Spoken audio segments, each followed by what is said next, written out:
nishimiye kuba naje hano mu Rwanda rwa Denmark nk'uko babitubwiye ko hano mwahakandigiye ubwo habaye mu Rwanda. Nkaba nishimiye kuba naje kwifatanya namwe kwizihiza umuganura, umunsi ukomeye mu mateka yacu nk'igihugu. Kambanze mbashimire ko mwaje muri benshi, mwaje muturutse impande zose za Denmark, ariko ndanashima cyane abaje baturutse mu bindi bihugu, babatweretse abashyitsi baturutse Sweden, Finland na Norway, ariko n'akarusho dufite ngo n'abashyitsi baturutse mu Bubiligi. Biradushimishije cyane kuba mwese mwaje hano. Nanjye nongeye mu bamaze kuvuga mbere yanjye mbashimira kuba mwigomye umwanya wanyu, ibyo mwakoraga, ibyo mwashoboraga kuba mukora kugira ngo muze hano twifatanye ibi birori. Sinsubiramo akamaro y'agaciro cyangwa amateka y'umuganura wacu, ngira ngo babidusobanuriye. Nkaba nshimira na David Maximo waduhaye ikiganiro kitwibutsa amateka y'umuganura. Icyo nabibutsa nuko guhera muri 2015 umuganura wizihizwa buri wa gatanu wa mbere w'ukwezi kwa Kanama, ariko kwezi kwa munani, kandi ukaba n'umunsi w'ikiruhuko mu Rwanda. Ni ukuvuga ngo uwo munsi ntago mu Rwanda bakora. Kwizihiza umuganura mu Rwanda byabereye ku nzego zitandukanye zireba ubuzima n'iterambere by'Abanyarwanda. Izi gahunda zikaba zari zikuriwe na Minisiteri ifite umuco mu nshingano zayo, ari nayo igena insanganyamatsiko y'ibikorwa byo kwizihiza umuganura. Nk'uko rero ngira ngo David Maximo niwe wa mbere wawutubwiye iyo nsanganyamatsiko. Iyo nsanganyamatsiko ivuga ngo umuco, isoko y'ubumwe n'ishingiro ryo kwigira. Muri iki gihe tugezemo rero, kwizihiza umuganura byarenze imbibi zo kwita ku musaruro w'ubuhinzi n'ubworozi gusa, ahubwo bigera no mu zindi nzego zireba ubuzima turimo, duharanira kwigira no kwibohora nyako, twifashisha umuco wacu tuwuvanamo ibisubizo by'ibibazo duhura nabyo muri iki gihe. Ni ukuvuga ngo umuganura tuwizihiza twishimira umusaruro wagezweho mu buzima, uburezi, ikoranabuhanga, imikino y'imyidagaduro, ubucuruzi, ibikorwa remezo, inganda indangagaciro, ubukerarugendo n'ibindi. Nk'uko byahoze rero, ibi tubikora dushimira Imana. Twabikoze dutangira naho twakomeje kuganira, turashimira Imana umusaruro wagezweho, ari nako ariko dufata ingamba zo kuzagira kuri byinshi kurushaho muri uyu mwaka utaha ugiye kuza. Iyi nsanganyamatsiko ngo umuco, isoko y'ubumwe n'ishingiro ryo kwigira, ishingiye ku ndangagaciro z'umuco w'u Rwanda zijyanye no kwizihiza umuganura, arizo nenye. Ya mbere ni ugukunda igihugu. Gukunda igihugu ariko ntabwo ari ukuvuga ngo ni ugukunda imisozi gusa n'ibiyaga, ahubwo ni ugukunda igihugu, ni ugukunda Abanyarwanda, gukundana nk'Abanyarwanda aho buri hose, aho ubonye umunyarwanda akaba ari naho muhera mufatanya. Iyo mudakundana ntimushobora gufatanya, iyo mudakundanye, iyo mufatanyije ntacyo mugeraho. Gukunda igihugu ariko nanone bivuga no kurinda ibyagezweho. Nta nubwo bivuga urugamba rw'amasasu gusa. Kuri ubu ngubu ingamba ni nyinshi. Urugamba ruriho tubona kenshi muri iyi minsi ni urugamba rw'amakuru atariyo, bavuga bita fake news, urugamba rw'abantu baba bagamije guhungabanya ubumwe bw'Abanyarwanda. N'ubu tuganira hari inkuru zirimo gucicikana zitari zo. Mujye mubanza mbere yo gukomeza guforwardinga no gusharinga kuri za groups zanyu za WhatsApp muba muriho, mujye mubanza mubaza ariko aya makuru niyo amakuru arimo kugenda ntago ariyo ariko arimo kuzenguruka ahantu hose abayatanga ntago babashishoje kandi natwe nka embassy turahari contact zacu murazifite na first secretary murazifite nimubona amakuru mujye mubanza mushishoze mutubaze mutari kwa amakuru koko yabariyo kuko iyo utangiye kuyatanga hanga uyu umuntu atangiye kuyatanga ubwo abarimo gutiza imbaraga abarimo gushaka gutanga ayo makuru atariyo turabemenge rero cyane cyane kuri social media ntitukabona inkuru ishyushye ngo duhite tuyijyana vuba vuba tutaramenya ngo ese iyo nkuru ubundi niyo cyangwa ntayo. Ingingo ya kabiri navugagaho nanone ni ubumwe bw'abanyarwanda. Turabizi twese ko iyo tutagira ubumwe ibyo twagezeho muri iyi myaka 25 ishize ntabwo byari gushoboka. Ubumwe ni ikintu gikomeye cyane, namwe aho muri communities zanyu mwabivuze ibyo mwagezeho nuko mwari mushyize hamwe. Ubumwe nabwo mu bumenye, mu bukomeze, mu murinde n'uwashaka kubuzanamo igitotsi cyari cyo cyose. Hari ubupfura bwose nirirwa mbutindaho murabuzi. Abantu benshi barambwira ati ariko ko abanyarwanda tubona mutameze nk'abandi kandi nibaza ko namwe mubizi. Nta kindi ni ubupfura bw'abanyarwanda. Ubwo bupfura rero usibye ko bijya bunangora kuribonera ijambo gusobanurira abanyamahanga icyo rivuga, ubwo abahanga mu ndimi badufasha kureba ubupfura ku muntu yabivuga mu Cyongereza. Nawa musore wadusemuriraga ndumva uko ari bubivuge, ariko burakomeye, buraturanga, bukomeze buturange. Icyanyuma rero ni umurimo, kudatinya umurimo, gukora tutizigama, nta kugaya, nta kazi kagayitse. Akazi kose gashobora kuguhemba kakagutunga aba ari akazi, twese tugafatanye. Kandi mu muco wacu no kumuganura nta wasarura atakoze, nta wasarura atagize umurimo akora. Ubwo ibyo nabyo rero bitubere isomo n'ikintu cyo kwibuka kuri uyu mugoroba. Birashimishije kandi kubona abanyarwanda baba mu mahanga nabo basigaye bafata umwanya bakizihiza umuganura aho batuye. Hari henshi bagiye babyizihiza, ngira ngo mwagiye mubikurikira mu makuru atandukanye. N'abanyarwanda bamba inaha muri ibi bihugu by'Iburayi y'Amajyaruguru mwashyizeho akanyu karusho. Muravuga mutumuganura ni umunsi mukuru waduhuza twese nk'abantu batuye muri ibi bihugu abenshi bita Scandinavia cyangwa mu Burayi bw'Amajyaruguru. Birashimishije rero kubona duhuye bwa kane twizihiza umuganura. Muribuka ko umwaka ushize twari twahuriye Oslo muri Norvege, umwaka ubanziriza twari twizihije umuganura muri Finland, ubwa mbere ukaba warizihirijwe Stockholm muri 2016.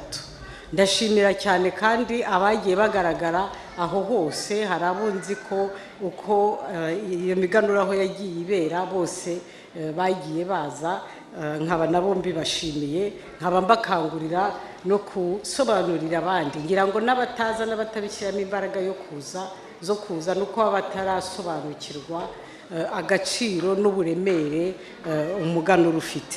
Ariko uko imyaka ihita biragaragara ko abantu babyumva bakabyibonamo bakumva bakwegera abandi. Navuga rero ntashidikanya ko kwizihiriza hamwe umuganura nabyo bimaze kuba umuco muri aka gace k'Uburayi bw'Amajyaruguru. Umuganura ni kimwe mu byatumaga kandi gituma abanyarwanda bunga ubumwe, bigatuma tugira igihugu gikomeye. Uko kunga ubumwe gutangirira mu muryango muto, aho uri umuryango muto w'ababyeyi n'abana, bugakomereza ku nzego zitandukanye kugeza ku rwego rw'igihugu. Namwe rero ubumwe bwanyu butangirira mu miryango yanyu, bugakomereza aho mubana muri za communities mu bihugu birimo bitandukanye, bikagera ku rwego rwa Nordics, noneho mwashyiraho n'akarusho nyine bikagera no mu Rwanda. Ibyo ni byo gushimirwa.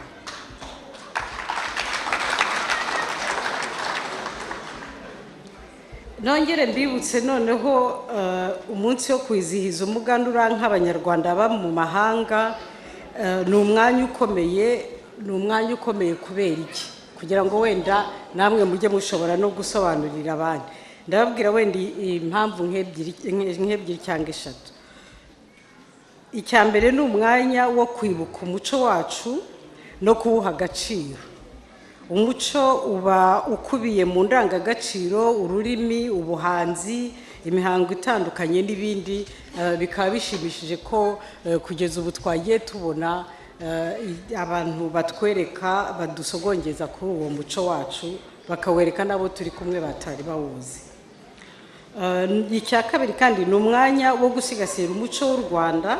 Urubyiruko rwacu rukurira mu mahanga rukamenya umuco warwo, umuco waho rukomoka. Icya gatatu ni ukwereka abanyarwanda n'inshuti zacu uruhare rw'umuganura n'umuco wacu muri rusange mu gushimangira ubumwe bwacu. Hariho n'impamvu ya kane, guteza imbere inganda ndangamuco ndetse n'ibikorwa byo mu Rwanda bikorerwa mu Rwanda bizwi kuri Made in Rwanda. Iyo ndebye hano ndabona benshi twambaye Made in Rwanda, tujye tugenda tunabivuga tunabyamamaza tutabyambaye gusa, dukangurira n'abandi tunabamenyesha kandi tukagenda twemye kuko twambaye Made in Rwanda. Iyo turi mu mahanga rero ni umwanya mwiza wo kwegerana, gusabana, kandi tukabikora twerekana isura nyayo y'u Rwanda no gukangurira abanyamahanga gusura u Rwanda ndetse no kuhashora imari. Mu cyumweru cyo kwizihiza umuganura mu Rwanda, kiriya cyumweru nababwiraga, habaye ibikorwa byinshi byo kumurikira abanyarwanda ibikorwa by'ubuhanzi butandukanye no guhemba abahanzi bahize abandi mu ngeri zinyuranye z'ubuhanzi.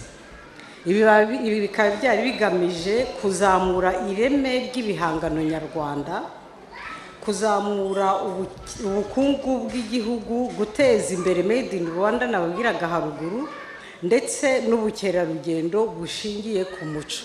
Abantu bakaza mu Rwanda atari ukureba ingagi gusa, ariko bakanaja baje kureba umuco nyarwanda, baje kwiga umuco nyarwanda.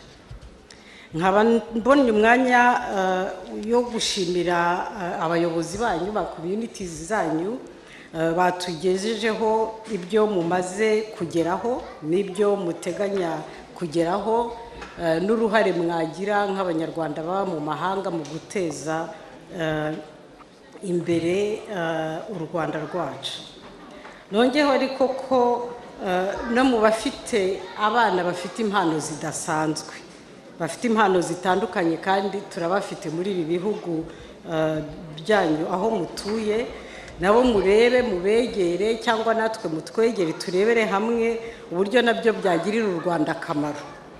Izo mpano ntizifashe ibi bihugu byabakiriye gusa, ahubwo n'u Rwanda turebe uburyo narwo rwagira umusaruro bibyaza. Abana ni abacu, bakurira inaha, ariko ni abacu. Ntibibe ibintu abantu b'inaha ngaha gusa bagiramo inyungu, ahubwo natwe nk'abanyarwanda ni gute twabigenza abana bacu bakatugirira ikintu bakorera igihugu cyabo bahereye ku mpano zitandukanye bahawe n'Imana. Mboneyeho gushima ko turi bugire n'igikorwa cyo guha abana amata, nkamamya ko ari n'igikorwa kimwe mu bitera abana amatsiko cyane, mu bikangurira abana gushaka kumenya umuco, kumenya impamvu babahaye amata bisobanura iki, batwara iki nk'impamba batashye ku muco wacu. Nongeye ariko mbakangurire by'umwihariko, mwabivuzeho mu babanjirije,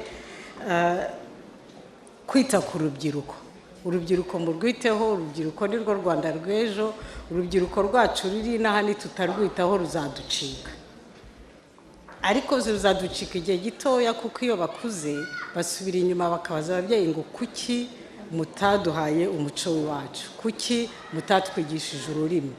kuko hari aho bagera bakavuga bagasanga aho bakomoka ntago wakwiruka ngo hasige hazagufata bizagera aho bikaruke noneho ntibazababaze bati kuki mutatwigishije umuco wacu kuki mutatwigishije ururimi rwacu mwabikomojeho mubikomeze koko ni ibikorwa bikenewe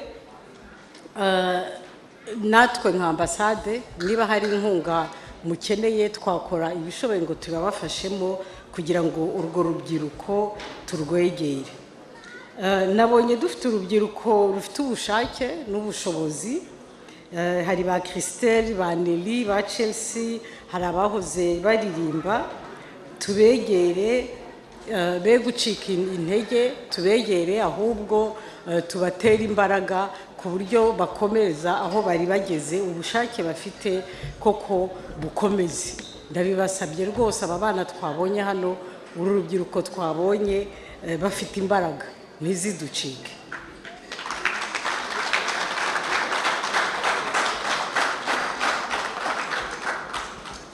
twaje rero kwizihiza umuganura sinirirwa mbigarukaho nangira ngo twabibonye ntago ari ugusabana gusa no kwidagadura twaboneho n'umwanya wo gusubiza amaso inyuma ibyo mwagezeho n'ibyo mushaka kugeraho nk'abanyarwanda ariko no kurebera hamwe ingamba n'ibitekerezo y'ibindi mwakora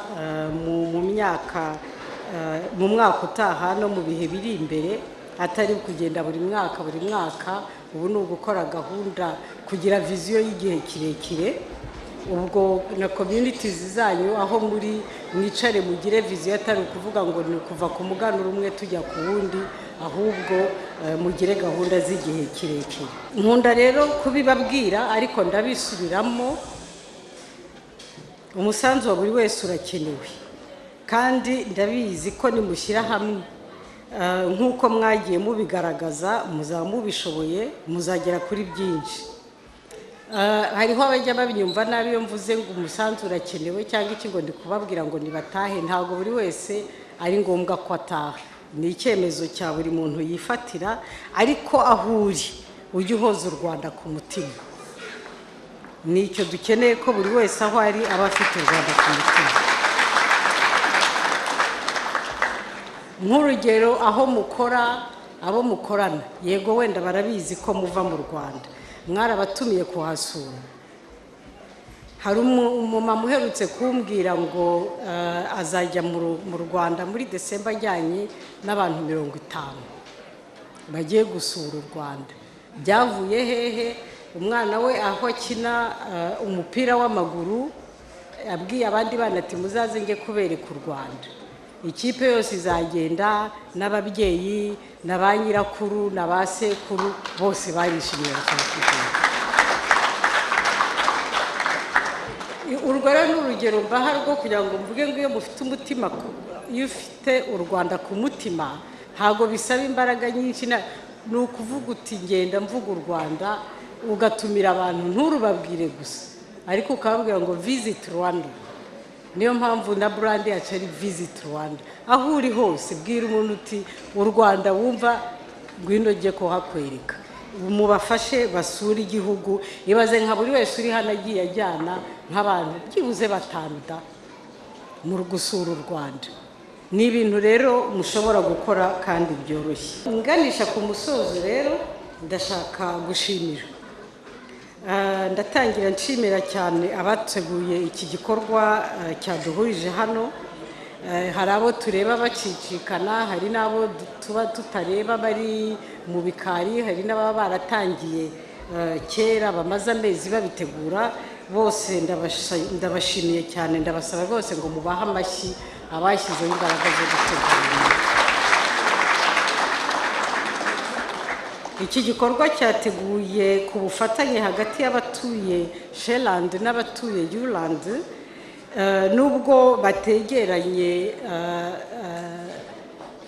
babyita ngo iki geographically nubwo imijyi itegeranye ariko ikoranabuhanga ryarabyoroheje bashoboye kujya inama no kugira ibitekerezo ntibyari byoroshye, ariko barabifatanyije babigezeho, kandi bababwiye yuko ari bwo bwa mbere bakoze igikorwa nk'iki. Turabibashimira kandi twizeye ko no guhera uyu munsi ari uko bizakomeza, ko hazabaho ubufatanye hagati yabo. Nkaba nshimiye kandi abatweretse umuco nyarwanda, hari ababyinnye, hari abaduhaye ibiganiro, hari abaririmbye, hari n'abandi baza kuza tutarabona ariko nabonye bari kuri gahunda. Birashimishije cyane kandi nashimishijwe no kubona ko higanjemo urubyiruko. Ni ibintu bishimishije. Ndabashimira mwese abagize uruhare, abaje hano.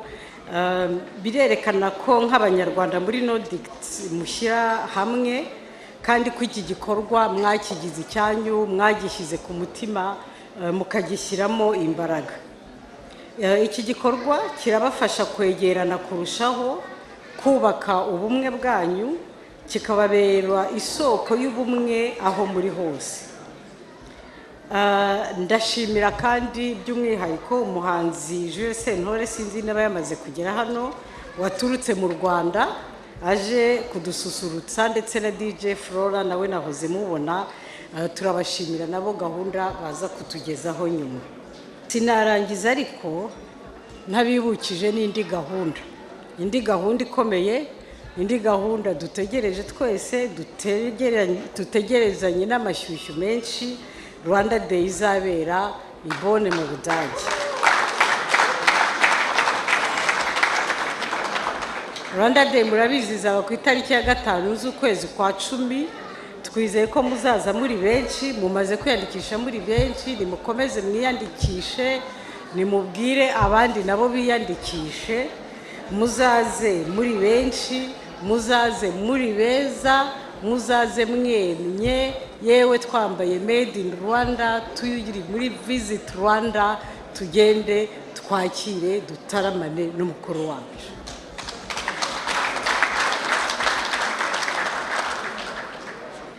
Nk'uko nabivuze rero, umuganura twizihiza tuba twereka n'inshuti zacu, ufite abashyitsi ashaka kuzana bazaze barisanga. Hazaba hari gahunda isobanutse, hari ibya bizinesi, abari muri bizinesi, abakunda iby'umuco, byose bizaba bihari.